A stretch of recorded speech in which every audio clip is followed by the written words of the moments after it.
it's a lot more likely we play Canada and Mexico than the US. Right. I really have to be honest. I feel really sorry for our many fans in the US, but it's just really a pain in the ass to apply for visas. You spend shitloads of money and then you're still depend on the mood of some single person sitting somewhere. And if they don't like your band name, if they don't like your biography, you're just fucked.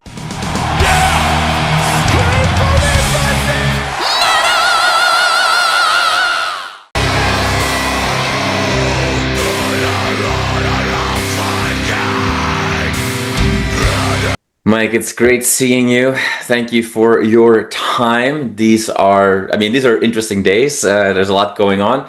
But I'm sure, let me start with asking you what I'm sure everybody's asking you. Okay. How is Mark doing? Marcus, he's doing right. He's doing right. We already played a few shows again with him, like a few festivals, and back on track, I'd say. The shock is over. Yeah. Nothing seems to remain so far. So yeah, good. I mean, as you can imagine, that's also quite a mental issue. If something like that happens, like the physical dimension of it is not as complicated, but like mentally, that's quite a thing you have to think about if something like that happens to you and on the biggest festival of the year. Yeah. We came out stronger from that. Like had a really cool stand-in by Britta Gertz from Heimat, really cool German underground death metal band, and a wonderful front lady that she's the best. Stood in for Marcus, and as always, in the end, that's really a motive throughout our band history. Even if shit happens, it was good for something in the end. For sure. And Britta is fantastic. Everybody go check out Hi-Res for sure. I call her a friend, and Mike, I don't know if you know, but she's extremely into chocolate. So if you want to give her another thank you, we made sure she's happy. There you go. Good. Her favorite soft drink brand, Galore, and chocolate as well. Yeah. Awesome. She actually a few years ago she sang on a song that I produced, which was fun to do.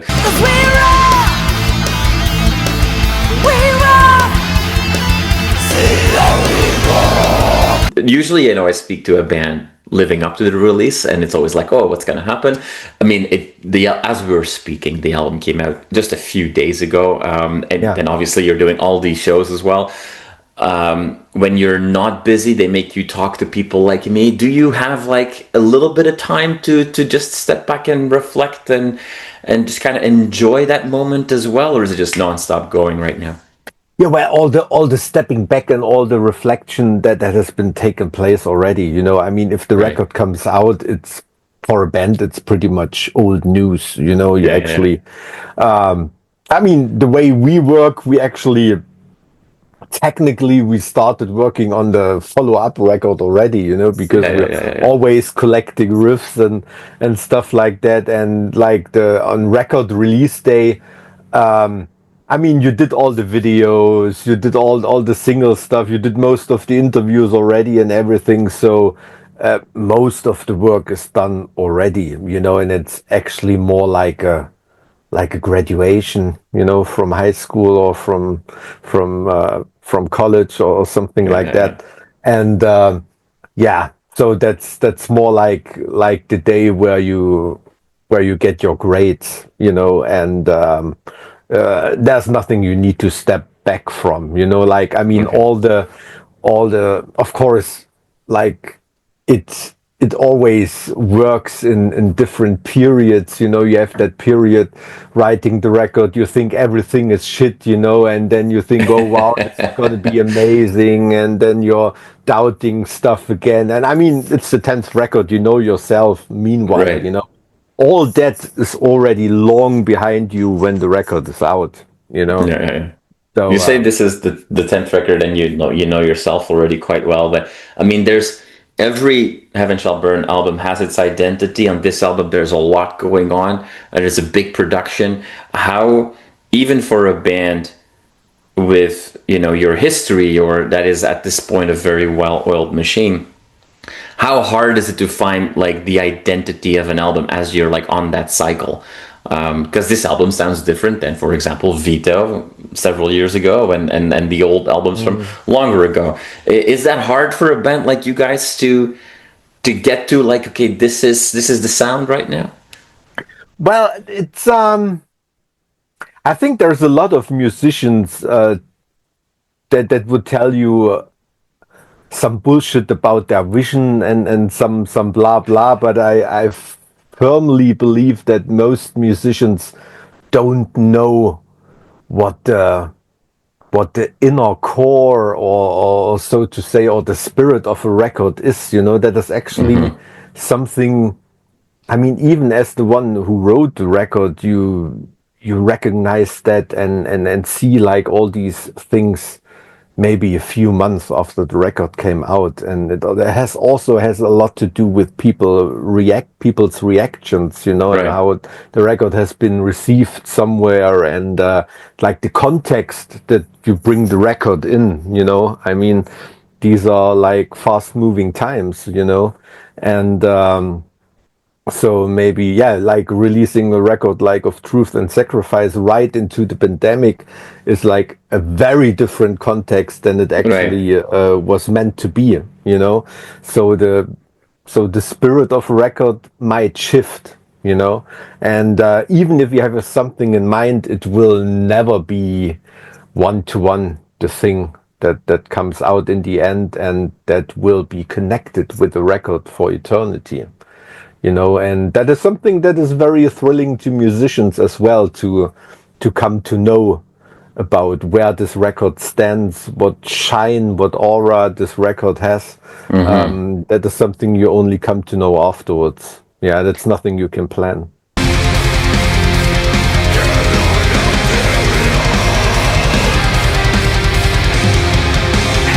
So with that in mind, I mean, because you are obviously a band that has something to say, you know, you bring a message or multiple messages, but at the same time that you just say like, well, depending on when an album comes out, that changes the context, and over time that context might change. So as you are a band who's not afraid to make a statement, how is that balance is it hard to find that balance where you want to have something to say, and yes, there's going to be context, but you also don't want to end up in a situation where it's like, oh, we talk about something so specific right now that in 10 years time from now it's not relevant anymore, in a way. Like is that a difficult exercise? I know what you mean. I mean, we are a German band, and of course we try to control that. You know, as the Germans we are, and usually, like, the approach I have to certain topics is that I look more into historical issues and historical happenings, and try to tell this story and derive something, you know, some basic layers of the story and of the reason that the story transport that can be applied to today things as well, you know. And that has the huge advantage that you're looking at something that is already finished and can be reviewed from our point of view today, you know. So if I want to say something about like actual conflicts going on in the world, I wouldn't speak about that specific conflict now, as it might have shifted like during the months of the production of the record, you know. So I rather speak about older conflicts that might be comparable, and you can reason and extrapolate towards them. So a really great example of that approach, I mentioned Vito earlier. A great example of that, of a historical or, well, somewhat historical story that has great lessons or metaphors, is the Godiva song that you did. some time ago. It's 13, 14 years old as we speak. So I'll share with you. I recently made a list of the best songs to come out of the last 25 years. And that was my pick for Heaven Shall Burn. It was and that song is in my top 10 songs of the last 25 years. Come save me from the burning, right against the sky of time. If I were to ask you that question, and I'm not gonna accept an answer where you go like in a humble way that we don't belong in the top 10 of whatever. What Heaven Shall Burn song rightfully would be listed in the top 10 songs of the last 25 years? It's hard for me to tell. I would really hope that our song "A Whisper from Above" from the new record would be among that, because that song really means a lot to me.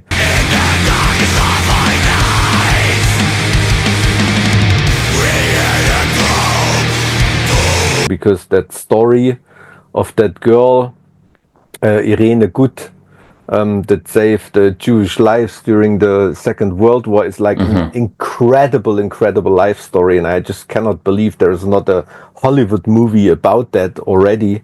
And that song, that story really touched me, and I strongly believe it would also touch a lot of people. Like that story of that young girl that was betrayed from almost everybody. She had like a very strong belief in God, and even priests would betray her, and she still found her way, like walking on the good side, of the abyss.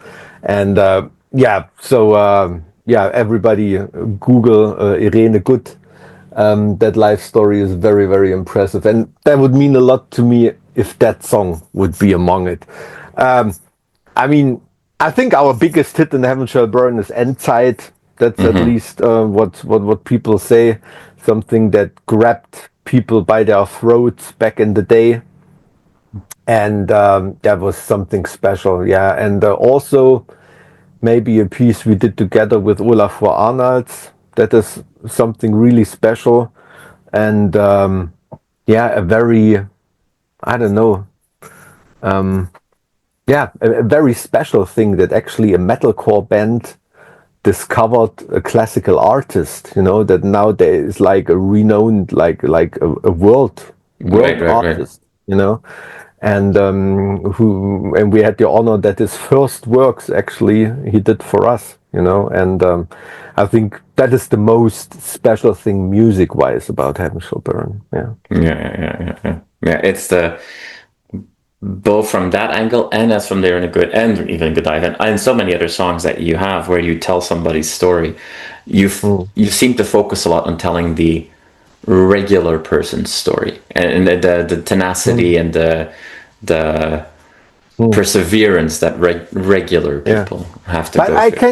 I can relate why you choose Godiva for you. I think it's a song that carries many Heaven Shall Burn trademarks, like that melodies, like where you can hear that there is like In Flames freaks playing in that band, and with like very strong forward lyrics, and and also no fear of a male band declaring a girl for the hero, Right. That is something Heaven Shall Burn always did, and that song is pretty representative for Heaven Shall Burn. I'm happy with your pick.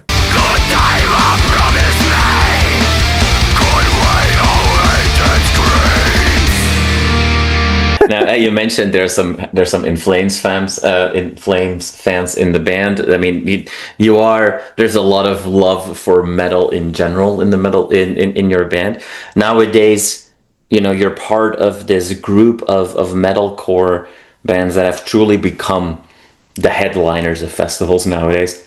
Yourselves, Parkway Drive is doing that.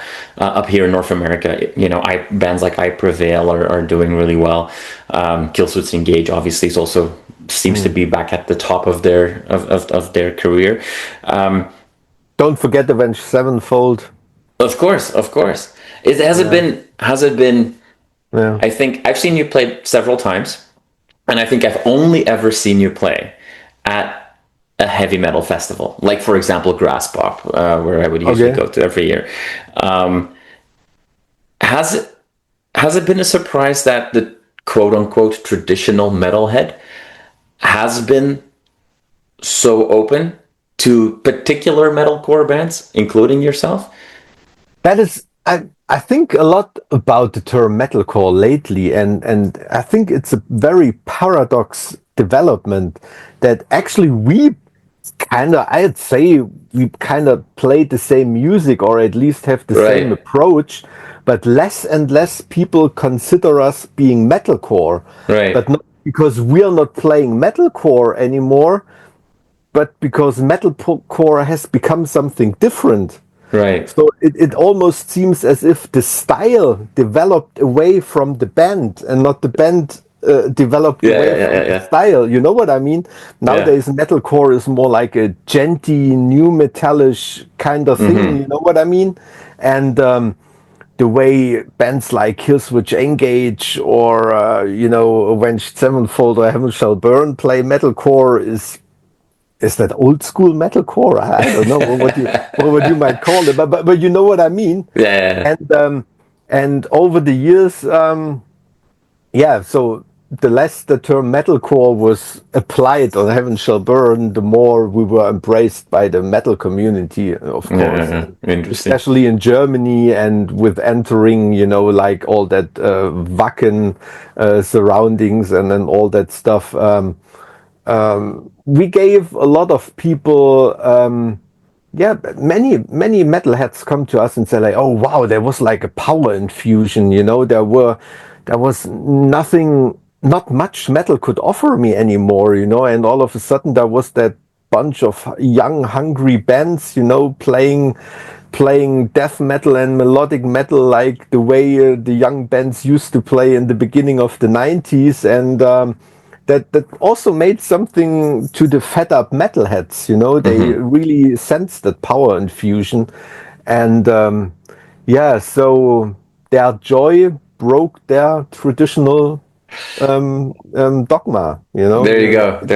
Heaven Shall Burn breaks gatekeepers, which is awesome. Awesome. So, I mean, Mike, before I let you go, I cannot not ask you about when we will see you back here, because it's been 17 years since you've played North America, and whether it's metalcore or old school new melodic death metalcore, whatever that people will come up with eventually, people want to see you live, people want to hear you. What can we keep our fingers crossed for? We're absolutely aware of that, and it's I mean, to be honest, we're not a professional band, I mean, although we're one of the biggest German metal bands. Like many years ago, we decided we don't want to go like full professional. That's why we really have to be picky with the tours we play, like only one long tour during the year and one short one, and that's pretty much it. And unfortunately, especially in the US, like the whole process of like applying for visas and all that stuff, it tells you at so many levels and so many points of that process, we don't want you here, that we rather go somewhere where they want us, like Canada. I think it's a lot more likely we play Canada and Mexico than the US. Right. I really have to be honest. I feel really sorry for our many fans in the US, but it's just really a pain in the ass to apply for visas. You spend shitloads of money, and then you're still depend on the mood of some single person sitting somewhere. And if they don't like your band name, if they don't like your biography, you're just fucked, You're not going to tour there. And it's and that is a really tricky situation. But we are aware that people want to see us, and we discuss that like every time, and we'll be back. We'll be back, we promise. There you go. But in the meantime, we have Heimat that is here now. We don't have to wait for that anymore. And based on what you said earlier, we know that you're already working on the next album, so that won't take too long either. And that's always super exciting. Mike, I wish I had 5 hours to ask you many more questions, but I know how busy you are, and I very much appreciate you taking time out of your busy schedule to talk to us up here in Canada. Was a very nice chat. Thank you so much. Thanks very much. Have a wonderful rest of the day, and I hope you stay extremely busy. I will. Thank you, Jasper. Bye-bye.